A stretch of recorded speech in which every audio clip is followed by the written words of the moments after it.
Welcome back to the Two-Way Report. It seems like every law enforcement agency these days wants to be a mini military, including the IRS. Yes, you heard that right. Taxman now has guns and military-style equipment worth millions of dollars. I don't know about you, but the idea of the IRS as a small military unit is a bit unsettling. In this video, we'll dive into how and why this is happening, what it means for taxpayers, and the legal and constitutional implications that come with it. Now, if we're going to talk about the militarization of the IRS, we might as well start at the beginning. The IRS has been around since the Civil War. Back in 1862, it was created to fund the Union Army, and it's been collecting our hard-earned cash ever since. Over the years, the IRS has undergone significant changes, from the introduction of the first income tax in 1913 to the expansion of its enforcement powers in the 1950s and 60s. These days, the agency uses the latest technology to track down tax evaders. It has come a long way from its humble beginnings. But it was created to collect our taxes, not to play cops and robbers. Yeah, despite this, it seems that in recent years, the agency has been channeling its own retarded version of Rambo. The IRS must be thinking the military is useless, which is why it transformed into a military unit of sorts.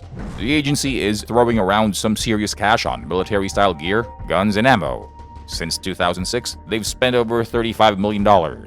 And if you thought they were done shopping, think again. 2020 and 2021 were their peak years for spending on such equipment. The pandemic hasn't slowed them down either, as they've spent $10 million on weapons and gear since it began. With nearly 2,100 special agents on the payroll and plans to hire another 20,000 employees, the IRS is now among the top 50 largest police departments in the country. Move over, NYPD, here comes the taxman. Now, if you thought your job had high standards, wait until you hear about this one. In August of 2022, the IRS posted a job listing that required candidates to maintain the highest standards of conduct, including honesty and integrity. But that's not all. The job also came with a minimum 50-hour work week, which means guaranteed overtime and being on call 24/7. Oh, and you'll need to be in tip-top shape to respond to life-threatening situations, carry a firearm, and be ready to use deadly force if necessary. No big deal, right? You'll also be expected to participate in arrests and execute search warrants.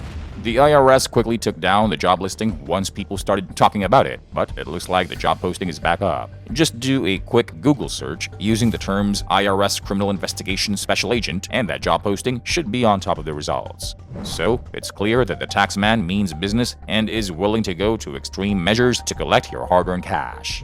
Let's take a peek inside the IRS gun safe, shall we? Before 2020, the agency had 4,500 guns and a whopping 5 million rounds of ammo at the ready for its 2,159 special agents. And, get this, among their collection were 621 pump-action and semi-automatic shotguns. They also had 539 long-barrel rifles, which are what the left like to call assault weapons. Oh, and they even bought 15 submachine guns. That's right, the IRS can have fully automatic weapons, but we can't. These are the same weapons the anti-gun libtards in Congress want to take away from us because they're quote-unquote weapons of war. Weapons for me, not for thee, right? Oh, and what kind of ammo did they stockpile?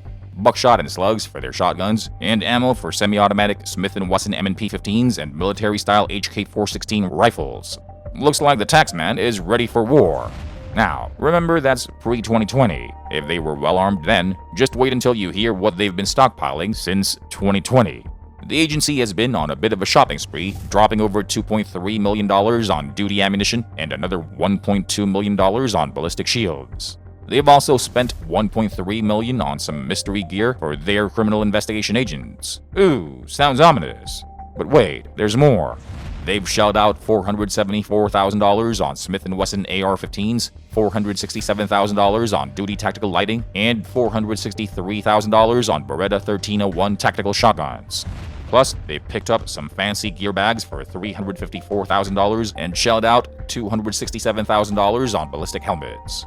Oh, and don't forget the body armor vests for $243,000. To top it off, they even got some fancy holsters that are compatible with optical sights and weapon lighting systems.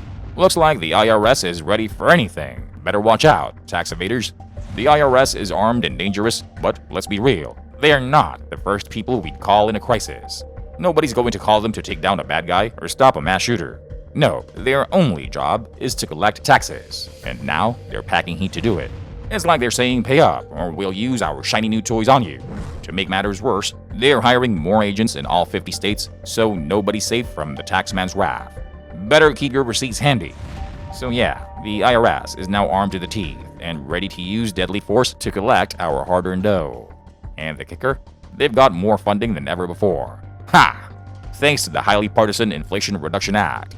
The act was worth a whopping $739 billion overall, and the IRS snagged over $80 billion of that for themselves.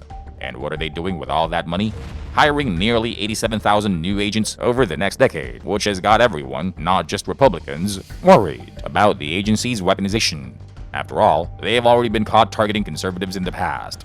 It's like the taxman is saying, with great power comes great responsibility to take your money and arm ourselves to the teeth.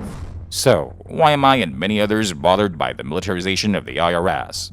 Well, you see, when it comes to the IRS's transformation into a small military unit, all of us taxpayers have reasons to be concerned. For one, the use of military-style weapons and tactics can be alarming, and it's unclear whether it will lead to increased compliance and enforcement or just more headaches for the average taxpayer like you and me. On one hand, the higher-ups over at the IRS might argue that the weapons and tactics are necessary to combat tax fraud and evasion.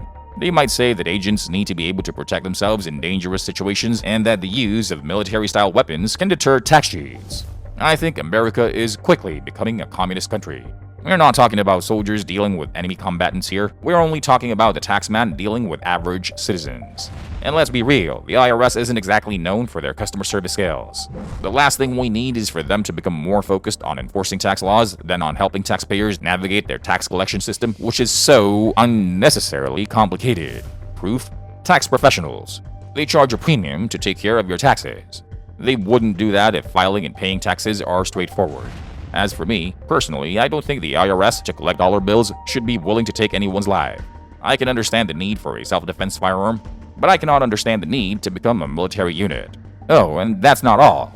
The IRS's transformation into a mini-army isn't just concerning from a practical standpoint, it also raises some serious legal and constitutional issues.